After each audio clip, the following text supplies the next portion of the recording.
जय हिंद आप सभी को। देखिए ये हमारी एमपी जेल प्रहरी और फॉरेस्ट गार्ड के लिए संयुक्त भर्ती परीक्षा का स्पेशल प्रैक्टिस सेट है। यानी कि सिलेक्शन सीरीज़ का आप मान सकते हैं प्रैक्टिस सेट है, क्योंकि आशा करता हूँ कि सब लोगों ने अपना सिलेबस कंप्लीट कर लिया होगा। जैसा कि एग्ज़ाम की डेट्स आ चुकी हैं, तो अब हमको केवल प्रैक्टिस करना है। तो उस सिलसिले में पहला प्रैक्टिस सेट है अपन का जीके का। तो जीके जीएस का जो आपका प्रैक्टिस सेट है स्पेशली जीके के लिए, तो इसमें टॉप 20 मोस्ट इम्पोर्टेंट क्वेश्चनों को हमने कवर किया है। तो ये एग्ज़ाम पॉइंट ऑफ व्यू से काफ़ी इंपॉर्टेंट होने वाले हैं, तो वीडियो को बड़े ध्यान से आपको देखना है। पहले क्वेश्चन शुरू करेंगे कि एकलव्य पुरस्कार किस क्षेत्र से संबंधित है। तो एकलव्य जो पुरस्कार है ना, ये आपका खेल से संबंधित है। किससे है? खेल से। तो ये अच्छा दिया किसे जाता है एकलव्य पुरस्कार? तो याद रखना है आपको कि 1994 में इसकी शुरुआत हुई थी और 19 वर्ष या इससे कम आयु के युवाओं को दिया जाता है एकलव्य पुरस्कार, और ये मध्य प्रदेश का खेल पुरस्कार है। ठीक है। एडिशनल फैक्ट के रूप में अगर मैं बात करूं खेल से, तो 2019 में मध्य प्रदेश की नई खेल नीति जारी की गई है। ठीक। और मध्य प्रदेश का सर्वोच्च खेल के द्वारा दिया जाने वाला सम्मान कौन सा है? तो विक्रम अवार्ड है। ये भी आपको एडिशनल तौर पे याद रखना है। ठीक है। नेक्स्ट देखेंगे कि 2022-23 में खेलो इंडिया यूथ गेम्स की मेजबानी के लिए निम्नलिखित में से मध्य प्रदेश के किस गांव में एक अंतर्राष्ट्रीय खेल परिसर का निर्माण किया गया? तो 22-23 का जो खेलो इंडिया यूथ गेम था, उसकी मेजबानी मध्य प्रदेश ने की है। तो मध्य प्रदेश का आपका एक का खेल परिसर है जिसका नाम है नाथू बरखेड़ा।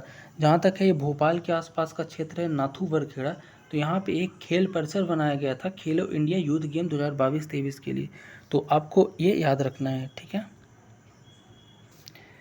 नेक्स्ट क्वेश्चन देखेंगे कि मध्य प्रदेश के किस व्यक्तित्व को गुरुजी के नाम से जाना जाता है? तो मध्य प्रदेश के बहुत ही फेमस व्यक्तित्व थे जिनका नाम था विष्णु दिनकर चिंचलांकर। इनको हम गुरुजी के नाम से जानते थे। किसके नाम से? गुरुजी के नाम। ये एक विलक्षण तरीके के कलाकार थे और अपने शानदार करियर के चरम में गांधी जी से बहुत प्रेरित थे ये, और इन्हें सार्वभौमिक रूप से गुरुजी कहा जाता था। याद रखना है। और बच्चों के लिए कला की दुनिया में इनका योगदान है। मध्य प्रदेश के जन्मे हुए व्यक्ति हैं, तो नाम याद रखना है गुरुजी का। नेक्स्ट है मध्य प्रदेश का कौन सा स्थान पत्थर की नक्काशी का केंद्र है? तो पत्थर की नक्काशी, पत्थरों को तोड़ के उस पर जो मूर्तियाँ वगैरह बनाने का केंद्र ग्वालियर है। ग्वालियर पत्थर की नक्काशी के लिए बहुत फेमस है, केंद्र माना जाता है। ग्वालियर के अलावा एक ओरछा भी है जो भी पत्थर की नक्काशी के लिए प्रसिद्ध है। ठीक है। नेक्स्ट है किस राष्ट्रीय उद्यान में 90% भारतीय गेंडे पाए जाते हैं? तो एक राष्ट्रीय उद्यान है जिसका नाम है असम का काजीरंगा नेशनल पार्क, जहाँ पे एक सींग वाले गेंडे पाए जाते हैं। कितनी सींग वाले? एक सींग वाले गेंडे पाए जाते हैं असम में। तो ये जो है 90% भारतीय गेंडे यहाँ पाए जाते हैं। आपको याद रखना है, मोस्ट इम्पोर्टेंट क्वेश्चन है। ठीक है। और इसे विश्व धरोहर स्थल में भी 1985 में शामिल किया गया है। याद रखना है आपको। यहाँ पे बात करूं अगर मैं, एक सींग वाले गेंडों के अलावा यहाँ पे जंगली भैंसे भी बहुत ज़्यादा आबादी में पाए जाते हैं। ठीक है। तो याद रखना है आपको। नेक्स्ट है कौन सा अनुच्छेद राज्यपाल की अध्यादेश बनाने की शक्ति से संबंधित है? तो राज्यपाल को जो अध्यादेश बनाने की शक्ति देता है वो है आर्टिकल 213। कौन सा है? आर्टिकल 213 इसका राइट आंसर हो जाएगा।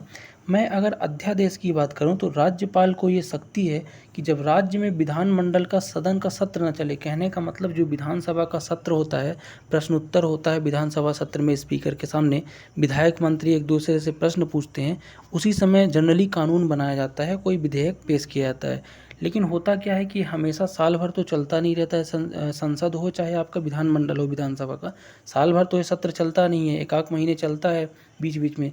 तो अगर कभी कानून बनाने की बहुत इम्पोर्टेंट आवश्यकता पड़ जाए और उस समय सत्र न चल रहा हो, तब राज्यपाल को ये शक्ति है कि अध्यादेश के माध्यम से कानून बना सकता है और उस कानून को अगले लगने वाले जो सत्र होता है उसमें पारित कराना पड़ता है, नहीं तो वो अवैध हो जाता है। तो इसे बोलते हैं अध्यादेश। ठीक है। आई होप अध्यादेश आप समझ गए होंगे। तो राज्यपाल को 213 के तहत ये शक्ति प्राप्त है अध्यादेश बनाने की। अब आपको कमेंट करके बताना है कि राष्ट्रपति को संसद के लिए अध्यादेश की कौन सी आर्टिकल के द्वारा शक्ति प्राप्त है राष्ट्रपति को। ठीक है। कमेंट करके ज़रूर बताइएगा। नेक्स्ट है मध्य प्रदेश हथकरघा निदेशालय का गठन किस पंचवर्षीय योजना के तहत किया गया है? तो मध्य प्रदेश का जो हथकरघा है ना, इस निदेशालय को 5वीं पंचवर्षीय योजना में बनाया गया था। ठीक है, 5वीं पंचवर्षीय योजना आपकी इसमें आपका 1976 के आसपास इसको बनाया गया था, मध्य प्रदेश हथकरघा निदेशालय को। ठीक, तो आपको ये चीज़ें याद रखनी है। नेक्स्ट है चरण पादुका हत्याकांड मध्य प्रदेश के किस जिले में हुआ था? तो चरण पादुका हत्याकांड जो है ना, मध्य प्रदेश के छतरपुर जिले में हुआ था। और इसमें हुआ क्या था आपको याद रखना है, 14 जनवरी 1931 को छतरपुर की चरण पादुका नामक स्थान पे हुआ क्या था कि रियासत शासन के विरोध में एक सभा आयोजित की गई थी। और उस सभा में ब्रिटिश पुलिस ने छतरपुर के जो आंदोलनकारी थे, सेनानी थे, उनकी शांतिपूर्ण सभा में गोलियां चलाईं और कई निर्देशों को मार डाला। तो इसे मध्य प्रदेश का जलियांवाला बाग कांड के नाम से भी जाना जाता है। ठीक है, नेक्स्ट है मध्य प्रदेश सरकार के बजट 2022-23 में किस शहर में मेडिकल डिवाइस पार्क स्थापित करने का प्रस्ताव किया गया?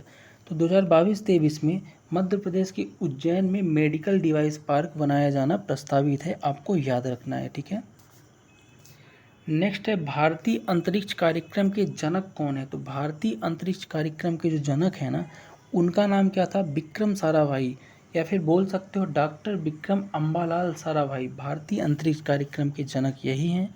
ठीक है, और इन्हीं की मदद से बहुत सारी चीज़ें अपने यहाँ अच्छी चीज़ें हुई हैं अंतरिक्ष के क्षेत्र में, स्पेस के क्षेत्र में। और इनने भारत में परमाणु ऊर्जा विकसित करने में भी अपनी मदद की है। तो ये चीज़ें आपको याद रखना है। ठीक है, और इन्हें सतीश धवन जो अनुसंधान केंद्र है उसका जनक भी इन्हें माना जाता है। और ये 1972 में इसरो यानी इंडियन स्पेस रिसर्च ऑर्गेनाइजेशन के अध्यक्ष भी रह चुके हैं। ठीक है,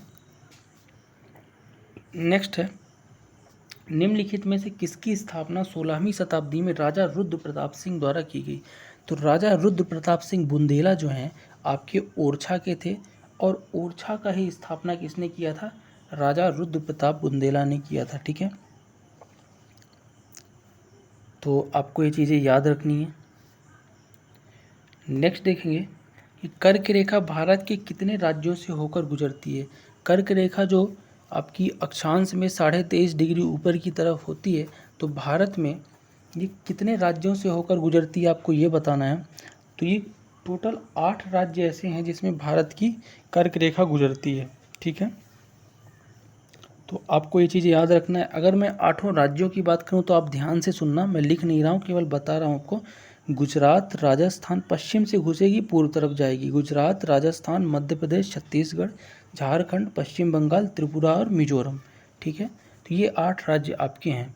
और भारत की एक नदी याद रखिएगा, माही नदी है, जो कर्क रेखा को 2 बार काटती है। ठीक है, माही नदी। नेक्स्ट है राज्यसभा सदस्य का कार्यकाल कितना होता है? तो राज्यसभा जो है उच्च सदन होता है संसद का, और इसका कार्यकाल सदस्यों का 6 वर्ष का होता है। याद रखना, 6 वर्ष का कार्यकाल होता है, और ये सदन कभी भी भंग नहीं होता है। नेक्स्ट है मध्य प्रदेश में पशुपतिनाथ मंदिर निम्न में से किन स्थान में स्थित है? तो पशुपतिनाथ मंदिर मध्य प्रदेश की मंदसौर में है। मंदसौर वही जो सिवना नदी के किनारे बसा हुआ है, जिसे पुराणों में दसपुर भी बोला गया। नेक्स्ट है जय विलास महल निम्न में से किस जिले में है? तो जय विलास महल जो है ना, मध्य प्रदेश के ग्वालियर में है जय विलास महल। सिंधियाओं की क्या है ये? सिंधियाओं द्वारा बनाया गया ये महल है। तो इसकी स्थापना श्रीमंत जयाविजयराव सिंधिया जो थे उनके द्वारा आई थिंक की गई है। ठीक है, तो याद रखना है आपको। अगला है इसरो का 2022 का पहला प्रक्षेपण मिशन निम्न में से किस प्रक्षेपण यान द्वारा किया गया था? तो इसरो का जो 2022 का जो प्रक्षेपण मिशन था ना, ये आपका PSLV C-52, बहुत इंपॉर्टेंट क्वेश्चन है, ऑप्शन नंबर 3 PSLV C-52, इसके द्वारा 2022 का पहला प्रक्षेपण भेजा गया था स्पेस में। ठीक है, और PSLV का फुल फॉर्म क्या होता है? तो पोलर सैटेलाइट लॉन्च व्हीकल। ठीक है, ये इसका फुल फॉर्म होता है, आपको याद रखना है। ठीक है, और ये प्रक्षेपण कहाँ से हुआ था? सतीश धवन अंतरिक्ष केंद्र जो सार श्रीहरिकोटा में है, वहाँ से हुआ था। तो इम्पोर्टेंट क्वेश्चन है, आपको याद रखना है। अगला है दांडी मार्च की शुरुआत कहाँ हुई और इसका समापन कहाँ हुआ? तो गांधी जी ने नमक कानून तोड़ने के लिए साबरमती जो अहमदाबाद में है, साबरमती आश्रम से दांडी तक की यात्रा की थी। ठीक है, और थोड़ा सा मुट्ठी भर नमक बनाया था। 12 मार्च से 6 अप्रैल 1930 के बीच ये दांडी यात्रा चली थी, आपको याद रखना है। नेक्स्ट है मनोहर आइच को पॉकेट हरकुलस कहा जाता है, वो क्या थे? तो पॉकेट हरकुलस के नाम से जाना जाता है मनोहर आइच को। ये एक बॉडी बिल्डर थे। कौन थे? बॉडी बिल्डर थे मनोहर आइच, जिनको पॉकेट हरकुलस के नाम से जाना जाता है, ठीक है। और इन्होंने मिस्टर यूनिवर्स का खिताब जीतने वाले पहले भारतीय हैं, ये इंपॉर्टेंट पॉइंट है।